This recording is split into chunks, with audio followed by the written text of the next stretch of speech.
welcome to the Wavelength, the mental health podcast designed for digital natives and those who are perplexed by them. In each episode, we're exploring themes, trends, innovations, and all the things shaping how today's tech-immersed generations care for their mental health. I am your host, Dr. Sarah Adler, clinical psychologist, Stanford professor, and entrepreneur. And today, our amazing guest host for our inaugural pilot podcast is the amazing, fantastic, fabulous Grin Lord. And I will let you introduce yourself. Thank you, Sarah. Yeah, I'm Dr. Grin Lord, and I am also a licensed clinical psychologist. I am the founder of a nonprofit called Therapists in Tech, which Sarah is also involved in. And I have my own company, Empathic AI, and we do conversation analytics for healthcare and life sciences. Okay. Great to be here. Yes. We are so happy to have you here. And this is so formal. I'm like faking being formal because we're doing a podcast. Okay. So here is something that we decided we wanted to do for this podcast, and we're going to pilot it on you and see how it goes. But we at Wave, which is my entrepreneurial company, which is targeting mental health, we at the beginning of every single new hire, we ask them to do 2 truths and a lie. And then we guess, and we use our psychology skills to guess what the 2 truth and the lie are. So we're going to have you do 2 truths and a lie. Go. Can I tell you a tiny story though before I do mine? Yeah. We did this at my company once too, and one person said, my first CD was the soundtrack to Shrek. My second CD was the second soundtrack, like to Shrek 2, and my third CD was the like soundtrack to Shrek 3. And then we were like, wait, 2 of those things are true. So it was just like, is there a third track? I don't know. Maybe it wasn't third track. Maybe they said like, Ace of Base or something. Whatever. They said something. But anyway, it ended up that their first 2 CDs were Shrek 1 and Shrek 2, which seems like it just stuck with me forever that was the 2 truths. Not only that, but like it makes me feel really freaking old. I'm like, what, your first CDs? First of all, my first CDs were cassette tapes. And secondly, my first CDs, I'm like, oh my gosh, Shrek came out when I was like a grown-up already. But okay, yeah. Okay, well, we can talk about that too. My first one was, I think it was Mariah Carey Music Box was my first CD. We also had tapes. Is this a lie? Or is this? No, I'm just talking about my CDs. Okay, reset on 2 truths and a lie. We could also talk about our first CDs and what that meant to us. I think that's a great topic we can add. I already just talked about my first CD, Mariah Carey Music Box, Ace of Base, Lauryn Hill was in there. Again, we had tapes, so it was a big deal to get a first CD. No lies. That was all truths. Okay. 2 truths and 1 lie, though. Okay, and you have to guess? Yeah, then I'm going to guess, and then we're going to talk about why I guessed. Okay. You know so much about me, so this is going to be hard because I have to tailor this to you. But okay. I was raised partially living in an RV because my parents are wildlife filmmakers, or were. I am a massive dog person, and I just love dogs. And I also am obsessed with karaoke. Okay, which one is the lie? Yeah, this will never go this way again because Grin and I know each other so well. But obviously, Grin will never go this way. No, the Grin is not a dog person. It is like the biggest lie in the entire world. And the way that I know that is because I know Grin really well, and I know she's a cat person. She hates dogs. I've seen her interact with my dogs. It's not a pretty sight. She's just not into them. Yeah. I was raised with 5 dogs. So I am a dog person in that I know about dogs and I understand them. I'm just choosing to live a life free of dogs. Were the 5 dogs in the RV? Yeah. Well, actually, at that time we had 3 dogs in the RV. The other 2 were more land-based. But yeah, and we had 3 dogs and a cat and a fish in the RV. Oh my gosh. Yeah, it's interesting because you ended up with 2 cats, 2 Sphinx cats. Mm-hmm. Yeah, oh, I wish I had. Well, you can't see it on a podcast anyway, but right now, Mr. Pinkles, my Sphinx cat, is wearing an adorable little coat for the winter that is so cute. But he just came in on a sales call, and the person did not enjoy Mr. Pinkles and was quite creeped out by him. So they're very polarizing, the Sphinx cats, and They are. And for I those of get you it. who do not know what a Sphinx cat is, it's the one that's completely bald and looks pink. It's like the evil cat in the Friends episode that Jennifer Aniston gets. It's Yeah, like and in Austin Powers, Dr. an awesome Evil. Dr. Evil's cat. That's right. I forgot about that. Yeah. I'm So going to creepy. do that for my next sales call. I'm just going to spin around in my chair holding my Sphinx cat I love it. and see what happens. Okay, there we go. Are you going to tell me two truths and a lie? No, Do you get to that's do this? I could do it. Okay, I'll do. I don't think. Yeah, and I think yours might be harder. I mean, mine might be harder for you, but Yeah. um, Oh, I'm excited for this though. let's see. I am actually a certified licensed sailing person. So like I actually have like a sailing certification. I think when you use the word sailing person, So that's you want to let an me finish? automatic Now lie. But okay, you keep going. you can No. go. You keep going. I'm evaluating. I'm I using all my once psychological powers to evaluate this. I once I sang um in a Taylor Swift cover band. Um and I am the middle of two brothers. Okay, well, I know that one's true. Okay. Check. I'm now I'm second guessing my initial guess because I don't think you've been in a Taylor Swift cover band, but the word sailing person would indicate that you also are not certified in sailing. Is it two lies and one truth? Or Nope. Two truths and a lie. okay, I guess you're a certified sailing person. Wow. So relatable.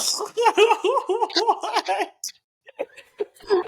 Oh my god. I am. I actually have a sailboat license. It's expired, but I have like a national It's license. So, like definitely expired. I It's actually do. definitely expired. And no, I did not sing in a cover band, a Taylor Swift cover band. Oh. Honest Morissette cover band because I'm way too old Oh. to sing in a Taylor Swift cover band. Yeah. Yeah. Okay. Yeah. Well, but you did go to Taylor Swift, so it did give me pause. It gave me pause. But wow. In a I know. different moment, I'm going to give you ask a lot of questions about the sailing thing.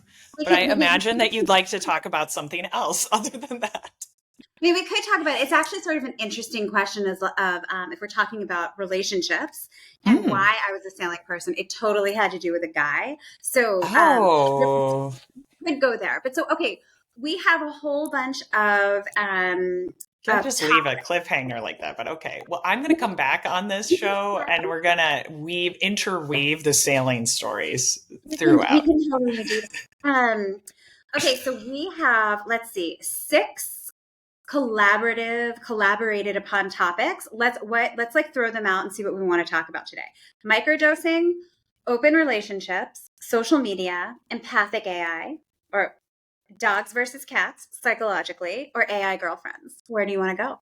Well, we've already pretty much touched on dogs versus cats psychologically, in that cats are superior and people that like cats are superior. So that feels like a kind of That's done. We check that. closed Pick that topic. box. Yeah. So unless there's anything you want to refute there, we can move on. I think we might need to go deeper on another episode, right? We really might need to like explore. I'm not sure we touched like the psychological depth, but like yes, we definitely have a delusion or cats being better than dogs that we can talk about. Yeah. But I am kind of curious about this topic. Like, what made you put this on here? Dogs versus Dogs versus cats. cats Yeah. psychologically. Does this come up? I'm such a dog person and you're such a cat person. But I actually think that even more interesting is that this is something that is talked about a lot with Gen Z versus millennials, who are our digital natives. And so Oh. we have gotten a lot of conversations about in sort of like the BuzzFeed scenario, because Gen Z and millennials love to categorize themselves through quizzes, don't we all?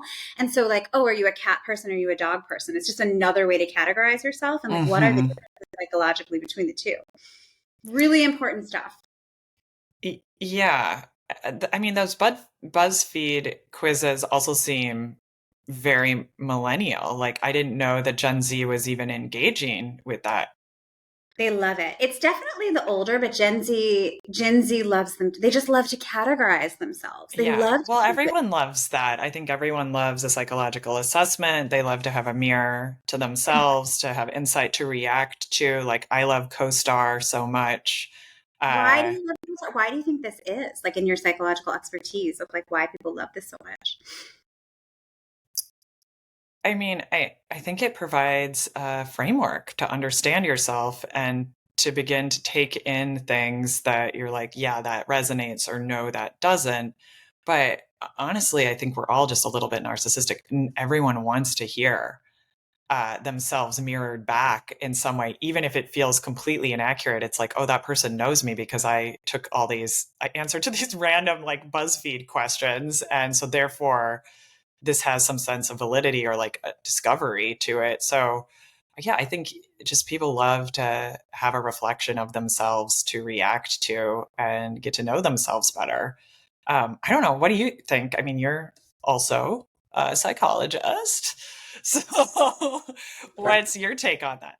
Yeah, I think that makes sense, right? Is that people we all have these mirror neurons firing, and we all feel really seen and held, and we want to feel seen. Mm, I agree with that entirely, and I think it's super interesting that like our digital natives like that the vehicle of how they get that is mm. on these BuzzFeed quizzes or through technology, which I also think is really Yes. interesting. Yeah. You don't have to go in and have a Rorschach test. You just Yeah. go on your phone.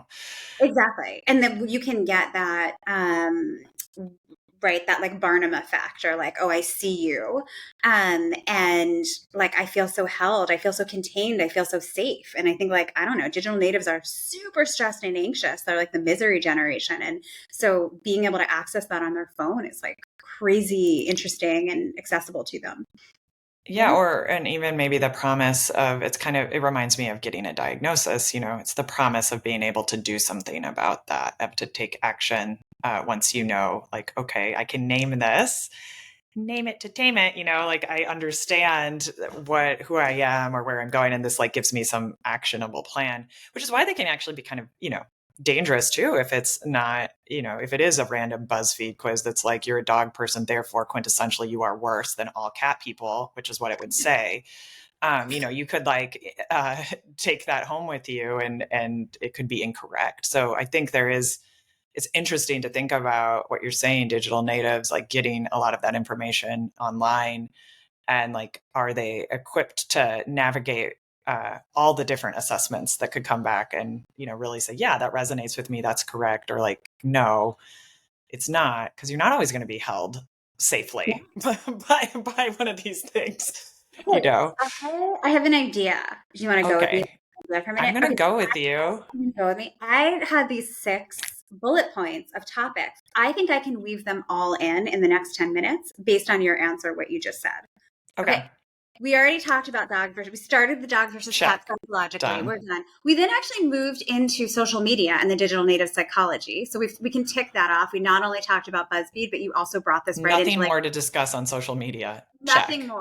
So we've checked that off. But like we're going to hit all of these things. Okay, But I what's get it, it's a challenge. I'm going to bridge this, right? So what's really interesting, right, is that yes, these digital natives are getting so much of their labeling on diagnosing themselves on TikTok, which Yeah. to your point is super dangerous, but also is also super accessible. It sort of has Yes. democratized mental health language and mental health care, which is like increasing access. So like there's something incredibly containing about you actually sent me Grin does this incredible thing where she goes on Instagram and then she sends me things that I need to see on Instagram through my DMs.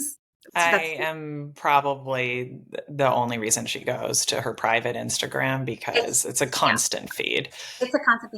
And so you even or actually this was on your story. You were like, there was something about ADHD and you were like, Oh no, I it was feel self-regulation. I'm so self-regulation. You were like, I feel Mm-hmm. so called out, but I also feel so seen. And it's that labeling of like, it gives us this information that we That's really are right. seen. But it also exposes us. So I think there's something really powerful to it. Okay. Tick, we got social media. We can go deeper in Okay. that. Okay. So I'm going Yeah. to take this to AI girlfriends and open relationships. Oh my gosh. Okay, I can't wait till you weave this in. This is I love that you're doing this. So I think that like we definitely are seeing a plethora, at least in the Bay Area, and Grin's from Seattle, so we're definitely seeing it there too, of this like advent of open relationships. And so I'm curious if you think there's a connection between this sort of expansive view of being able to have intimate connections through technology and the advent of open relationships. I feel like Seattle and the Bay are not too dissimilar in their obsession with ethical non-monogamy and open relationships. And, I think this is a very common topic. But your hypothesis is that you think that this is like proliferated through online or like has grown with, or I'm curious what you think the intersection is. I wouldn't have I'm originally said that because when I think of open relationship, I actually go back to I think of like historically in the 60s, like this is not aligning with feminism and kind of this is, rejecting of a traditional marriage in which like the woman was supposed to be more of like a subservient person, and people started to reject that and expand, and then also aligning with a lot of queer relationships and gay relationships where it's like, okay, when we don't have these hegemonic structures and like toxic things, like what could we do, like what could relationships look like? So I don't actually associate it with technology that much, but I'm curious like what you are like, maybe. Yeah, no, totally. In terms of like the origins coming from that, Sure, yeah. almost they're almost these fringe populations who were having more ethical non-monogamy or open relationships.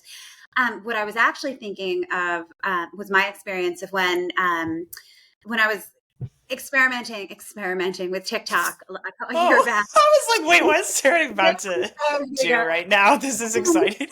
Closure.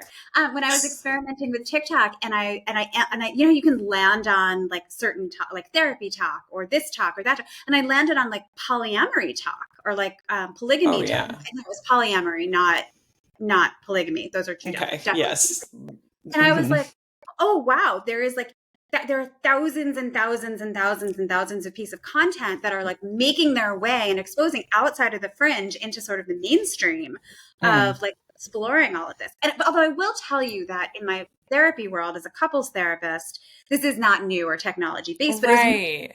it was like I cannot tell you how many couples came in and were exploring ethical or non-ethical Right. non-monogamy. It's like, so, I mean, maybe we're biased a little bit, or our perspective is because we have been treating people in therapy, and in the therapy environment, people are bringing things to us that they're like, I can't say this elsewhere.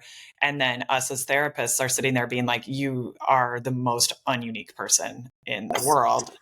Like every single couple is going through this exploration from the beginning of time, but yes, please bring this in this private room to talk about this and like this. So maybe what you're talking about is this is getting, more socially accepted, and I mean, we can just like put it out there. It's on TikTok, it's everywhere. I maybe told you this story, but I ran into someone in a bar in San Francisco that had a business related to ethical non-monogamy, in which they did like consulting, not in a therapeutic style, but literally just like, this is how you do it, here's the rule book. Contact me when you're ready to begin your You're next me. yeah, and like, here's my card. And I was like, this is so Bay Area, what's happening to me? But I think that's what you're talking about. This is getting reflected in media, and it's commercialized now. Which is, ready for it, exactly the same thing that's happening with microdosing and psilocybin. Oh, I thought we were gonna go AI girlfriends. Well, we'll have, But and you're there's a right, you're how to right. get into it, right? So, I think yeah.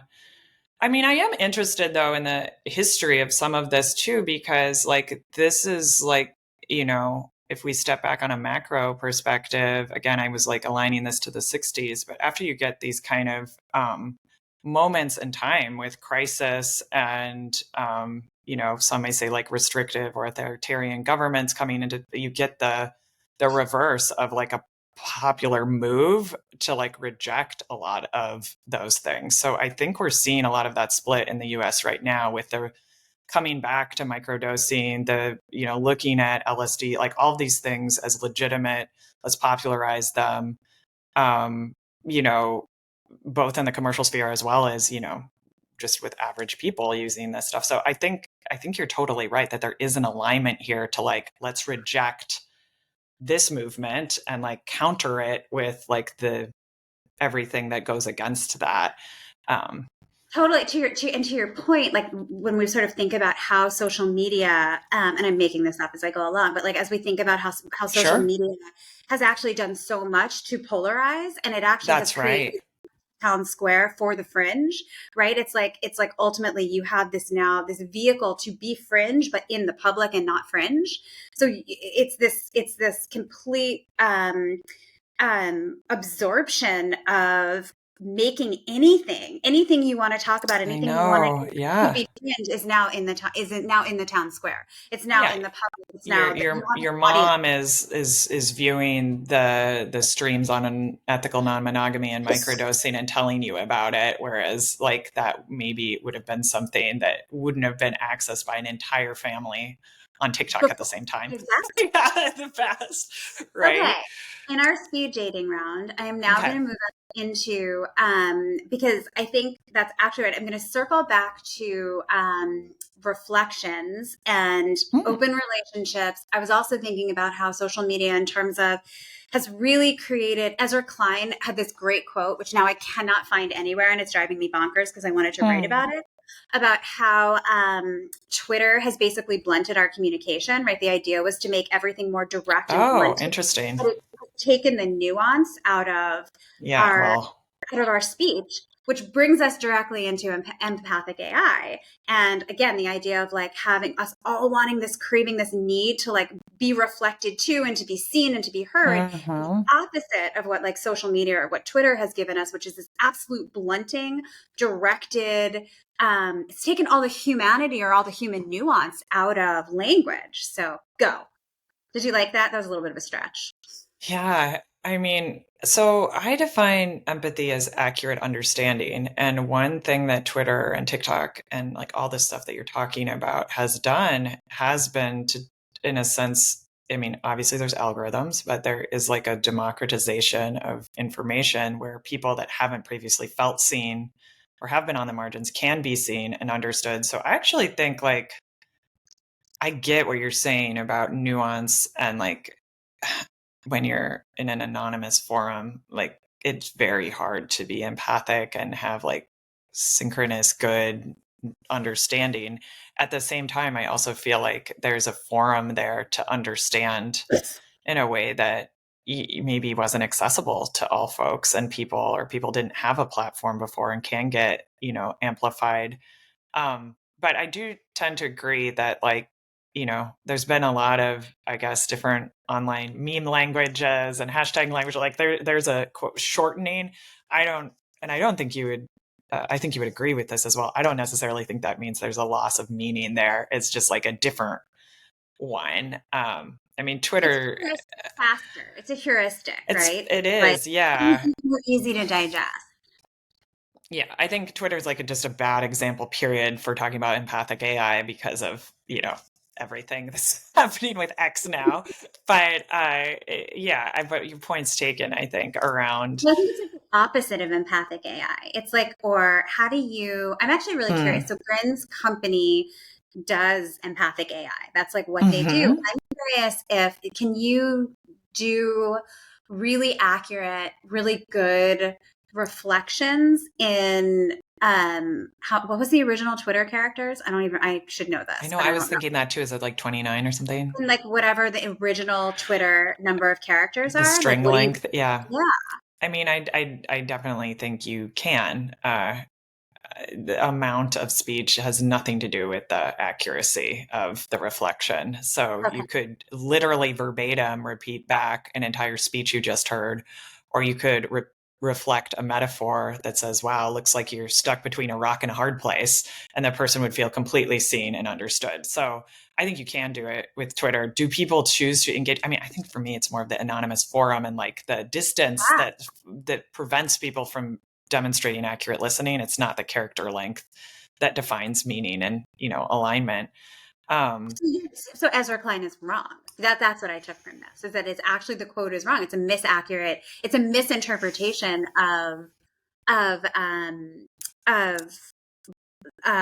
a misinterpretation of what Twitter actually does. I think you're right. It's the anonymity. It's the fact that we've removed the human being in the interaction. Although, I mean, it even happens to me in my companies, like at my work on Slack. When you're busy and you're doing 20 things, you're going to like shoot off a fast thing like, hey, I need this. And you don't know how that's being perceived or understood or the tone. And, if you had an empathic AI that was like, whoa, you just did that. And maybe you don't understand right now that, like, here's a different way to phrase it that we know can be more understood and accepted and received, that could be helpful. But I think we get pretty transactional, not only with the distance, but also with the accessibility of just like, I can just shoot this off right now. I'm not thinking I'm doing 20 things, whatever. Well, okay, I was curious about that because I woke up in the middle of the night last night and was thinking about this conversation and was thinking about how whether you were or not thinking about us at midnight. I'm flattered. It was like 1 a.m. It was okay. not midnight.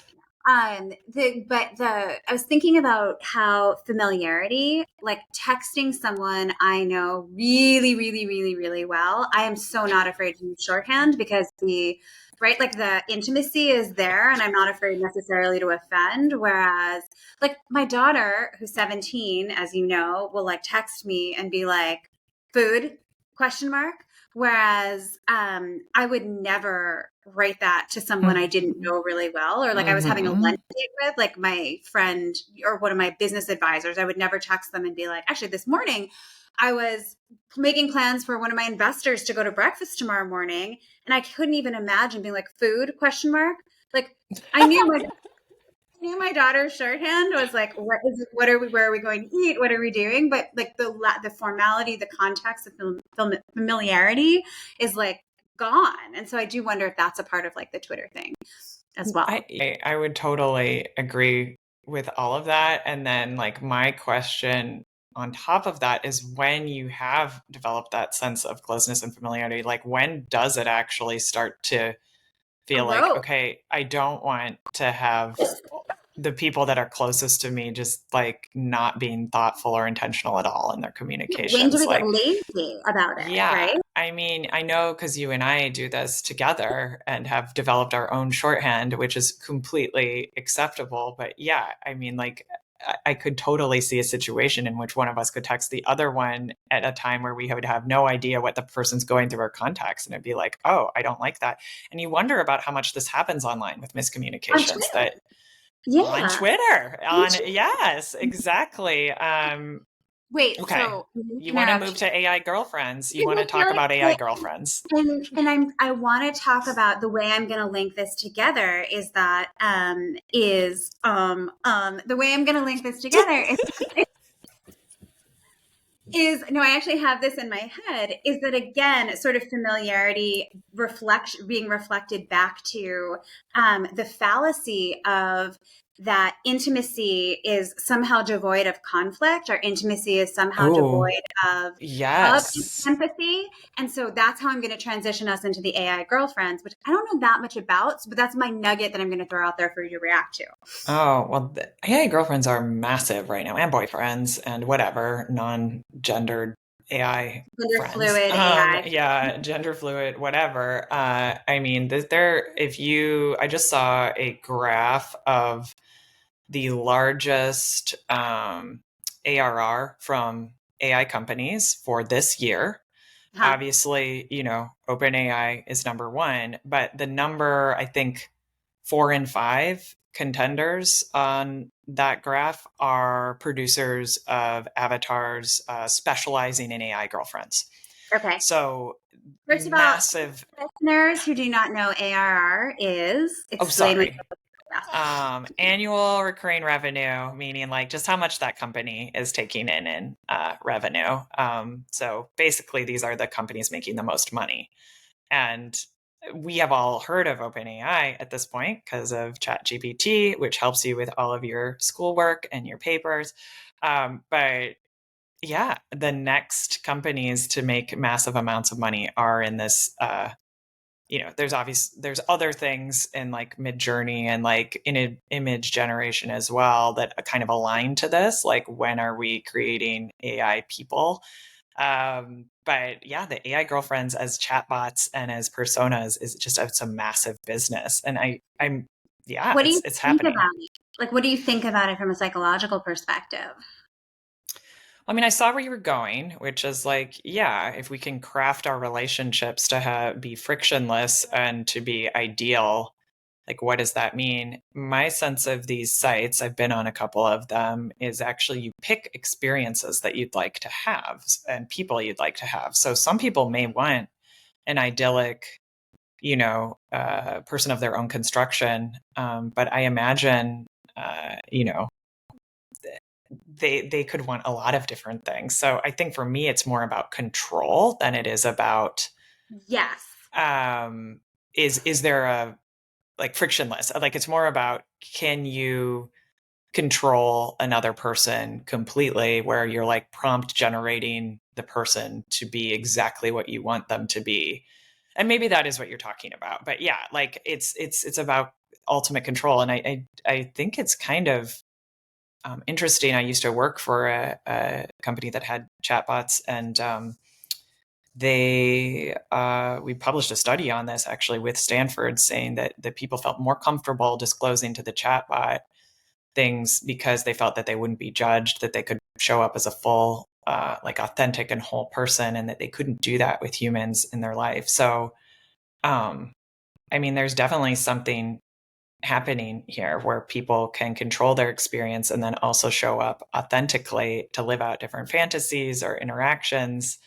But you do worry, of course, everyone worries about like, well, then what is the consequence on expectations for human relationships when we spend all day hyper controlling and constructing our online Her ones? experiences. Well, then the other thing I think about is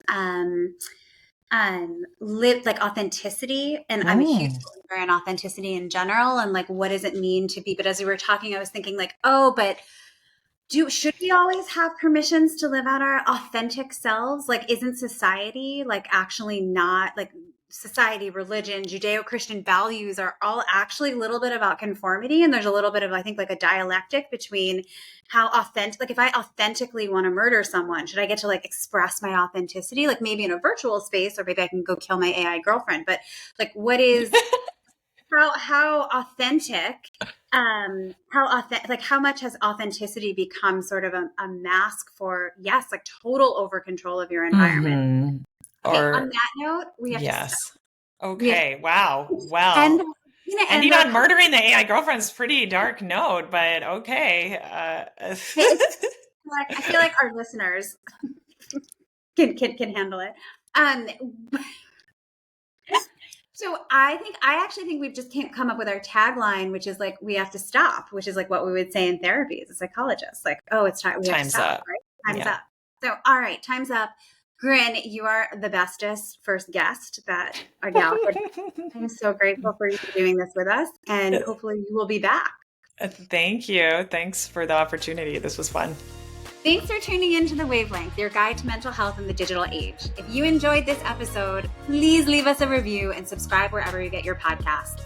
If you're looking to actively support your own mental health, please be sure to download our app, Wavelength. It's the only digital health solution designed from the ground up for digital natives.